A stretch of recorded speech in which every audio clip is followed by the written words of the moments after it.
পটল দিয়ে আজকে খুবই মজার আর ইউনিক একটা রেসিপি আপনাদের সাথে শেয়ার করব। অনেকে আছেন যারা পটল খেতে পছন্দ করেন না। রেসিপিটা ভালো লাগলে আপনারা বাড়িতে অবশ্যই একবার হলেও ট্রাই করে দেখতে পারেন পটলের এই রেসিপি। বাড়ির ছোট বড় সবাই কিন্তু এটা খুবই পছন্দ করবে। পটলের এই রেসিপি বানানোর জন্য আমি এখানে 4টা পটল ধুয়ে পরিষ্কার করে নিয়েছি। তারপর পটলের গায়ের যে সবুজ অংশটা থাকে সেটা একটা ছুরির সাহায্যে এভাবে ঘষে ঘষে উঠিয়ে নেব।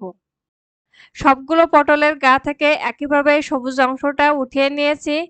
এবার পটলের 2 সাইড কেটে নেব। এখন পটলের ভিতরে যে বিচির অংশটা থাকে সেটা ছুরির সাহায্যে এভাবে উঠিয়ে নেব। এটা কিন্তু আপনারা ছোট চামচের সাহায্যেও করে নিতে পারেন। দেখুন ঠিক এভাবে একটা ছোট চামচের সাহায্যেও আমি পটলের ভিতরের বিচির অংশটা উঠিয়ে নিয়েছি। এখন ছুরির সাহায্যে পটলটা আমি একদম ঝিরিঝিরি করে কেটে নেব। এই কাজটা কিন্তু আপনারা বটি দিয়েও করে নিতে পারেন। দেখুন পটলটা ঠিক আমি এভাবে ঝিরিঝিরি করে কেটে নিয়েছি আর এটা দেখতে কিন্তু একদমই ফুলের মতো লাগবে।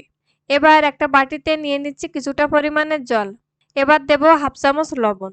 লবণটা জলের সাথে ভালো করে মিশিয়ে নেব। লবণটা জলের সাথে ভালো করে মিশিয়ে নেওয়ার পর কেটে রাখা সেই পটলগুলো এই জলের ভিতরে ভিজিয়ে রাখবো। প্রায় 10 মিনিটের মতো এই পটলগুলো আমি ভিজিয়ে রাখবো। এতে করে পটলটা কিন্তু অনেকটাই নরম হয়ে যাবে।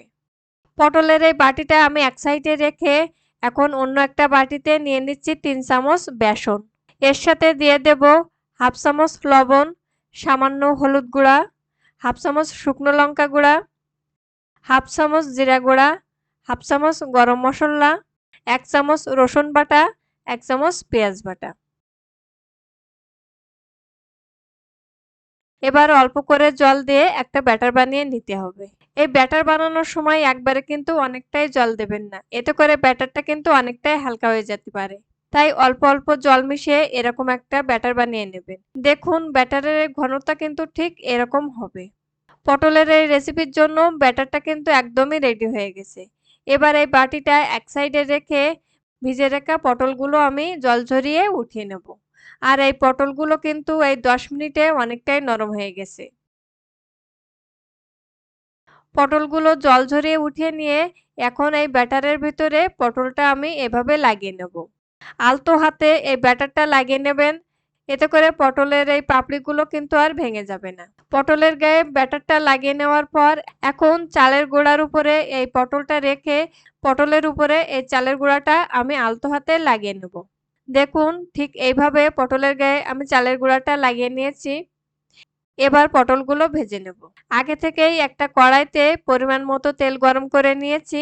তারপর কড়াইয়ের একটা সাইড থেকে এই পটলগুলো একটা একটা করে তেলে দিয়ে দেব। মিডিয়াম টু লো হিটে এই পটলগুলো ভেজে নিতে হবে।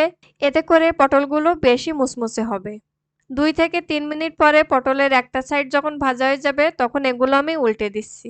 এইভাবে উল্টে পাল্টে পটলগুলো লালচে কালার করে ভেজে নেব। আপনারা যারা আমার চ্যানেলে নতুন তারা প্লিজ আমার চ্যানেলটা সাবস্ক্রাইব করবেন আর পাশে থাকা বেল আইকনটা ক্লিক করে দেবেন। এতে করে আমার চ্যানেলের নতুন নতুন সব ভিডিও সবার আগে আপনার কাছে পৌঁছে যাবে। আর যারা আমার চ্যানেলটা সাবস্ক্রাইব করছেন তাদেরকে অসংখ্য ধন্যবাদ। প্রায় 7 থেকে 8 মিনিটের মতো আমি পটলগুলো ভেজে নিয়েছি। পটলের সব সাইড যখন এরকম লালচে কালার হয়ে আসবে তখন পটলগুলো আমি তেল ঝরিয়ে উঠিয়ে নেব। দেখুন কত সহজে কিন্তু পটলের এই ইউনিক রেসিপিটা বানিয়ে নেওয়া যায়। ভিডিওটা ভালো লাগলে লাইক, কমেন্ট, শেয়ার করার অনুরোধ রইল। ভালো থাকবেন, সুস্থ থাকবেন। ধন্যবাদ সবাইকে।